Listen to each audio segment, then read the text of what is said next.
fabulous people, this is Alfie again, and today we're going to talk about a very interesting effect called halo effect. Masak phajaba mi gaise physically attractive over mi gaise sisne henna mangjil tharaga chatpa jala moisne henna privilege lay jala moisne henna tongzaba jala. That's what we're going to talk about today. Hello haibadi numit ki akoibida laiba ring je hello ko eba amain tawgna mi amagi magi personality ama yaga magi akoibida assumptions mayam sagat paje sisibuni hello haije. Sigi effect si ihan hanbo ina 1907 da American psychologist Frederick Wells na introduce story. Magi matung ina akoina mi ama se thengnaba matamda tongana taba mi like hadi magi impression fazana semba initial impression fazana leba mi je sis akoina uragana magi personality ama natraga ani uraga mase like masak yam fazai or mase magi the way they carry themselves is very cool mase am confident or mase amna ꯃꯤꯉꯣꯟꯗꯒꯤ ꯇꯣꯞ ꯇꯣꯞꯄꯦ ꯑꯗꯨꯃꯥꯏꯅ ꯍꯥꯏꯔꯦ ꯈꯜꯂꯁꯦꯕ ꯑꯗꯨ ꯇꯥꯔꯗꯤ ꯑꯩꯈꯣꯏꯅ ꯃꯥꯒꯤ ꯄꯔꯁꯣꯅꯦꯂꯤꯇꯤꯗꯣ ꯌꯦꯡꯉꯒ ꯑꯩꯈꯣꯏꯅ ꯑꯦꯖꯨꯝꯁꯟꯁ ꯃꯌꯥꯝ ꯂꯧꯁꯜꯂꯦꯕ ꯑꯩꯈꯣꯏꯅ ꯈꯪꯗꯕꯤꯗ ꯑꯣꯏꯔꯝꯒꯅꯤꯅ ꯃꯌꯥꯝ ꯂꯧꯁꯜꯂꯦꯕ ꯑꯗꯨꯒ ꯑꯩꯈꯣꯏꯅ ꯃꯥꯒꯤ ꯑꯀꯣꯏꯕꯗ ꯍꯦꯂꯣ ꯑꯃ ꯁꯥꯒꯠꯂꯦꯕ ꯁꯤꯁꯤꯅꯦ ꯍꯦꯂꯣ ꯏꯐꯦꯛ ꯍꯥꯏꯁꯦ.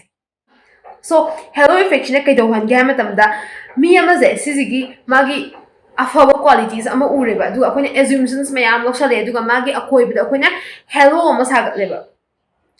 Sina maram oiraga mase akhoi yam phana uniba mi amaze mase akhoi bam tlaitaba flawless oiba mase like mana tawradi loin chumba mana ngangadi loin chumba mana hardi loin chumam ni khanba mana bu initiate tawda question loin mak yaning ni ba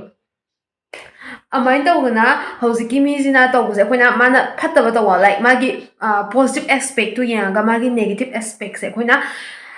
yengtho hadi mana tawbudi sma amdang soijabani na kaisu kai deda mi ji soidbom mana expect hadi magi negative aspects mayam da koni excuse to bini hojiki mi jigi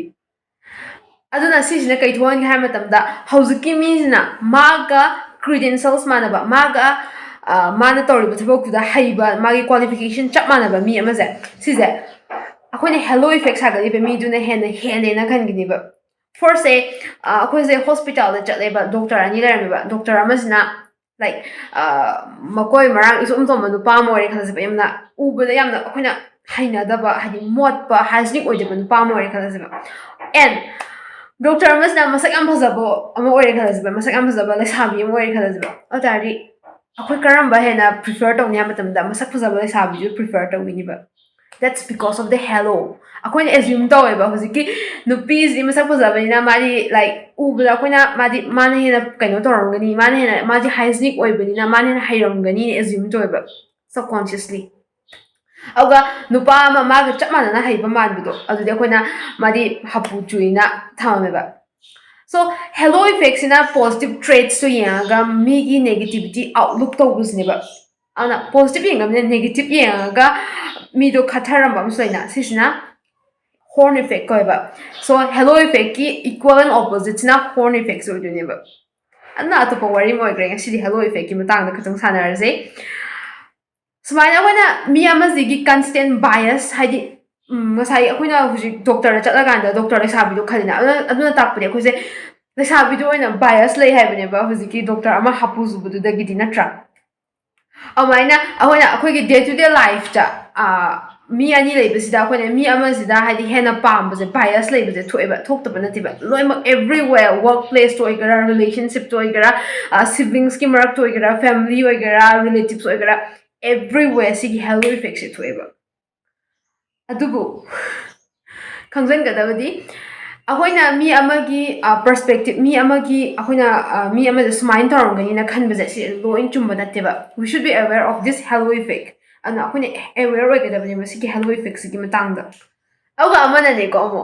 akoina sigi hello effect sagat ki tardina akoina sagat liba mi je sisina phattaba ma tawko matamda ne akoina excuse adum tawni ba like akoina mi amase yam phaina khalaga mana tawradi chumamani adum khalaga kona pharandabagi wari se am leiba like relationship to igara natraga friendship to igara nangi namanabi ama natraga namanaba ama natraga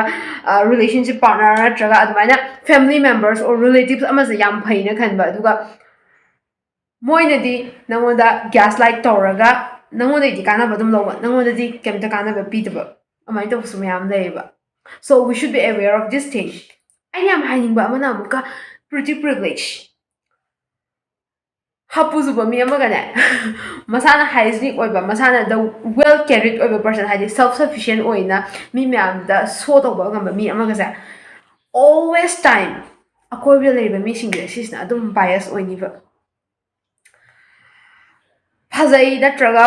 Preeti ꯑꯣꯏꯕ ꯍꯥꯏꯗꯤ ꯃꯁꯛ ꯐꯖꯕ ꯍꯥꯏꯕꯅꯤꯅ ꯕꯦꯁꯤꯀꯦꯂꯤ ꯁꯣ ꯐꯖꯩ ꯅꯠꯇ꯭ꯔꯒ ꯐꯖꯅ carry ꯇꯧꯕ ꯃꯁꯥꯅ ꯃꯁꯥ ꯐꯖꯅ ꯀꯦꯔꯤ ꯇꯧꯖꯕ ꯉꯝꯕ ꯃꯤꯁꯤꯡꯁꯦ ꯁꯤꯁꯤꯒꯤ ꯑꯀꯣꯏꯕꯗ ꯂꯩꯅꯤꯡꯉꯤꯕ ꯃꯣꯏꯅ ꯍꯥꯏꯕ ꯋꯥꯁꯦ ꯌꯥꯅꯤꯡꯉꯤꯕ ꯆꯞ ꯃꯥꯟꯅꯕ ꯔꯤꯀ꯭ꯋꯦꯁ ꯑꯣꯏꯇꯥꯔꯁꯨ ꯁꯦ ꯅꯪꯁꯦ ꯄꯥꯔꯛ ꯑꯃꯗ ꯐꯝꯃ ꯂꯩꯔꯦꯕ ꯑꯗꯨꯒ ꯅꯪꯒꯤ ꯋꯥꯇꯔ ꯕꯣꯇꯜ ꯑꯃ ꯂꯩꯔꯦꯕ ꯑꯗꯨꯗ ꯃꯤ ꯑꯅꯤ ꯂꯩꯔꯦꯕ ꯃꯤ ꯑꯃꯁꯤꯅ ꯃꯁꯛ ꯐꯖꯕ ꯅꯨꯄꯤ ꯑꯣꯔ ꯃꯁꯛ ꯐꯖꯕ ꯅꯨꯄꯥ ꯃꯆꯥ ꯑꯃꯅ ꯅꯉꯣꯟꯗ ꯏꯁꯤꯡ ꯈꯤꯇ ꯊꯛꯆꯒꯦ ꯍꯥꯏꯔꯦꯕ ꯑꯗꯨ ꯇꯥꯔꯗꯤ ꯅꯪ ꯍꯔꯥꯎ ꯍꯔꯥꯎ ꯄꯤꯅꯤꯡꯅꯤꯕ ꯍꯥꯏꯗꯤ ꯃꯣꯏꯅ ꯐꯖꯅ ꯍꯥꯏꯔꯛꯄꯅꯤꯅꯀꯣ ꯑꯗꯨ ꯅꯠꯇꯕꯤꯗ ꯑꯃꯨꯛꯀ ꯌꯥꯝꯅ ꯃꯊꯣꯡ ꯃꯔꯝ ꯈꯪꯗꯕ ꯌꯥꯝ ꯃꯣꯠꯄ ꯅꯨꯄꯤ ꯂꯥꯏꯛ ꯍꯥꯏꯗꯤ ꯂꯩꯗꯅꯀꯣ ꯑꯗꯨꯃꯥꯏꯅ ꯇꯧꯕ ꯍꯥꯄꯨ ꯆꯨꯕ ꯃꯤ ꯑꯃ ꯍꯥꯏꯗꯤ ꯃꯁꯝ ꯃꯅꯥꯒ ꯏꯐꯥ ꯐꯥꯕ ꯃꯁꯝꯒ ꯍꯥꯠꯇꯕ ꯅꯨꯄꯤ ꯂꯩ ꯈꯜꯂꯁꯦꯕ ꯑꯗꯨꯅ ꯏꯁꯤꯡ ꯊꯛꯀꯦ ꯌꯥꯝꯅ ꯍꯥꯎꯇꯅ ꯍꯥꯏꯔꯛꯑꯦ ꯈꯜꯂꯁꯦꯕ ꯑꯗꯨ ꯇꯥꯔꯗꯤ ꯅꯪꯁꯨ ꯑꯗꯨꯝ ꯄꯤꯒꯦꯕꯨꯗꯤ ꯌꯥꯏ if you are very kind but ꯅꯪ ꯑꯗꯨꯗꯗꯤ ꯌꯥꯝ ꯏꯟꯇꯦꯟꯁꯅꯦꯜꯂꯤ ꯌꯥꯝ ꯐꯖꯅ ꯄꯤꯅꯤꯡꯉꯔꯣꯏꯕ ꯅꯪ ꯑꯗꯨꯃꯥꯏꯅ ꯇꯧꯗꯅ if someone create a hello about me then it's a privilege for me ꯍꯥꯏꯗꯤ ꯃꯤ ꯑꯃꯅ ꯑꯩꯒꯤ ꯃꯇꯥꯡꯗ hello ꯁꯥꯒꯠꯄꯤ ꯇꯥꯔꯗꯤ well and good ꯌꯥꯝ ꯐꯔꯦ ꯑꯗꯨ ꯑꯣꯏꯇꯥꯔꯗꯤ ꯑꯗꯨꯒ ꯑꯩꯅ ꯀꯩꯗꯧꯅꯨꯡꯗꯁꯨ ꯃꯤ ꯑꯃꯁꯦ ꯁꯤꯒꯤ ꯑꯀꯣꯏꯕꯗ helloꯁꯦ ꯁꯥꯒꯠꯇꯅꯕ ꯍꯣꯠꯅꯒꯗꯕꯅꯦꯕ ꯂꯩꯗꯅꯀꯣ ꯍꯥꯏꯅꯕ like first impression is the last impression ꯍꯥꯏꯗꯤ ꯑꯍꯥꯟꯕ impressionꯁꯤꯅ ꯑꯔꯣꯏꯕ impressionꯅꯦꯅ ꯑꯍꯥꯟꯕ ꯊꯦꯡꯅꯈꯤꯕꯗ ꯅꯪꯒꯤ ꯃꯑꯣꯡ ꯃꯇꯧꯁꯤꯅ ꯑꯔꯣꯏꯕꯃꯨꯛꯇ ꯑꯗꯨꯅ ꯑꯣꯏꯗꯣꯏꯅꯦꯅ ꯑꯗꯨꯃꯥꯏꯅ ꯇꯧꯗꯅ ꯑꯗꯣꯝꯒꯤ impressionꯁꯦ first impressionꯁꯦ ꯌꯥꯝ ꯐꯖꯅꯕ ꯍꯣꯠꯅꯕꯤꯌꯨ ꯑꯗꯨꯒ ꯑꯃꯨꯛꯀ ꯑꯗꯣꯝꯅ ꯀꯩꯒꯨꯝꯕ helloꯁꯦ ꯁꯥꯒꯠꯄꯤꯗꯅꯕꯁꯨ ꯍꯣꯠꯅꯕꯤꯌꯨ as the saying goes never judge a book by its cover ꯑꯗꯨꯒꯅꯦ ꯑꯃꯅ ꯑꯃꯨꯛꯀ ꯍꯧꯖꯤꯛꯀꯤ hello effectꯁꯤꯅ ꯃꯔꯝ ꯑꯣꯏꯔꯒ ꯑꯩꯈꯣꯏꯒꯤ ꯋꯥꯔꯦꯞ ꯂꯧꯕꯒꯤ ꯀꯩꯅꯣꯁꯦ ꯁꯤꯗꯅꯦꯀꯣ ꯂꯤꯃꯤꯇꯦꯁꯟꯁ ꯂꯩꯍꯟꯕ ꯌꯥꯎꯋꯦ ꯁꯤꯗ ꯑꯩꯈꯣꯏꯅ ꯁꯤꯔꯥꯟ ꯇꯨꯔꯥꯟ ꯂꯧꯁꯟꯍꯟꯕ ꯌꯥꯎꯋꯦꯕ ꯍꯥꯏꯕꯗꯤ ꯃꯤ ꯑꯅꯤ ꯂꯩꯔꯦꯕ ꯃꯤ ꯑꯃꯁꯤꯅ ꯂꯥꯏꯛ somewhat ꯑꯩꯈꯣꯏꯅ helloꯁꯦ ꯁꯥꯒꯠꯇ꯭ꯔꯦ ꯈꯜꯂꯁꯦꯕ ꯃꯥꯒꯤꯗꯃꯛꯇꯀꯣ ꯑꯗꯨꯒ ꯃꯥꯁꯤꯅ ꯍꯦꯟꯅ credentials ꯋꯥꯡꯉꯦ ꯈꯜꯂꯁꯦꯕ ꯃꯥꯒꯤ qualificationꯁꯤꯅ ꯍꯦꯟꯅ ꯍꯦꯜꯂꯦ ꯈꯜꯂꯁꯦꯕ ꯑꯗꯨꯒ ꯃꯤ ꯑꯃꯁꯤꯅ ꯋꯥꯉꯥꯡ ꯁꯉꯥꯡ ꯌꯥꯝ ꯐꯖꯕ ꯃꯤꯉꯣꯟꯗ ꯅꯨꯡꯁꯤꯍꯟꯕ ꯍꯩꯕ ꯂꯥꯏꯛ ꯃꯁꯛ ꯃꯇꯧ ꯅꯨꯡꯁꯤꯕ ꯃꯤ ꯑꯃ ꯑꯣꯏꯔꯦ ꯈꯜꯂꯁꯦꯕ ꯑꯗꯨ ꯑꯣꯏꯇꯥꯔꯗꯤ if ꯑꯩꯅ ꯑꯣꯊꯣꯔꯤꯇꯤꯗ ꯂꯩꯔꯦꯕ ꯑꯗꯨꯒ ꯑꯩꯁꯤꯅꯗꯤ ꯍꯧꯖꯤꯛꯀꯤ credentialsꯇꯤ ꯋꯥꯡꯗꯕ ꯃꯤ ꯑꯃꯗꯣ ꯑꯗꯨꯗ ꯍꯦꯟꯅ ꯄꯥꯝꯃꯦ ꯈꯜꯂꯁꯦꯕ ꯑꯗꯨ ꯑꯣꯏꯇꯥꯔꯗꯤ ꯑꯩꯅ ꯃꯥꯗꯣ ꯆꯨꯁ ꯇꯧꯈꯤꯕꯁꯨ ꯌꯥꯏꯕ ꯍꯦꯟꯅ ꯀ꯭ꯋꯥꯂꯤꯐꯥꯏ ꯑꯣꯏꯕ ꯃꯤꯗꯣ ꯊꯝꯃꯝꯃꯒ ꯁꯤꯁꯦ ꯑꯗꯨꯝ ꯊꯣꯛꯑꯒ ꯂꯩꯕ ꯄꯣꯠꯅꯦꯕ ꯑꯗꯨꯅ ꯑꯩꯈꯣꯏꯅ hello effectꯁꯤꯁꯦ aware ꯑꯣꯏꯒꯗꯕꯅꯦꯕ helloꯁꯦ ꯑꯣꯏꯔꯦ ꯑꯣꯏꯗ꯭ꯔꯦꯁꯦ aware ꯑꯣꯏꯒꯗꯕꯅꯦꯕ ꯑꯗꯨꯒ ꯑꯩꯈꯣꯏna ꯌꯥꯝ ꯆꯦꯛꯁꯤꯟꯒꯗꯕ ꯑꯃꯅ ꯃꯤ ꯑꯍꯥꯟꯕ ꯊꯦꯡꯅꯕ ꯃꯇꯝꯗꯗꯤꯀꯣ ꯑꯩꯈꯣꯏꯅ ꯃꯥꯒꯤ positive aspect ꯍꯥꯏꯗꯤ ꯃꯥꯒꯤ ꯑꯐꯕ ꯀ꯭ꯋꯥꯂꯤꯇꯤ ꯑꯃ ꯌꯦꯡꯉꯒ ꯃꯥꯒꯤ ꯑꯀꯣꯏꯕꯗ hello ꯁꯥꯒꯠꯄꯒꯤ ꯍꯦꯕꯤꯠꯁꯦ ꯁꯤꯁꯦ ꯊꯝꯗꯅꯕ ꯍꯣꯠꯅꯒꯗꯕꯅꯦꯕ ꯃꯤꯁꯦ ꯃꯥꯒꯤ ꯑꯐꯕꯁꯨ ꯂꯩꯗꯣꯏꯅꯤ ꯐꯠꯇꯕꯁꯨ ꯂꯩꯗꯣꯏꯅꯤ ꯑꯗꯨꯅ ꯃꯇꯝꯒꯤ ꯃꯇꯨꯡ ꯏꯟꯅ ꯂꯥꯏꯛ ꯑꯐꯕꯁꯨ ꯐꯠꯇꯕꯁꯨ ꯂꯣꯏꯅꯃꯛ ꯁꯣ ꯇꯧꯔꯛꯇꯣꯏꯅꯦꯕ ꯑꯗꯨꯅ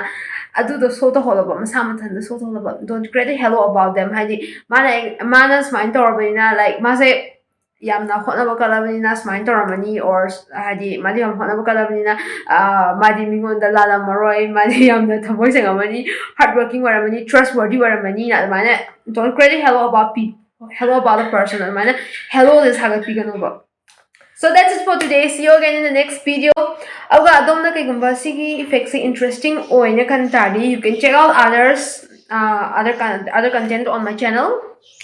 and if you haven't subscribed yet subscribe to subscribe to Viramo so that's it for today ꯃꯊꯪꯒꯤ ꯚꯤꯗꯤꯑꯣꯗ ꯑꯃꯨꯛꯀ ꯊꯦꯡꯅꯔꯁꯦ till then keep reading keep exploring and stay fabulous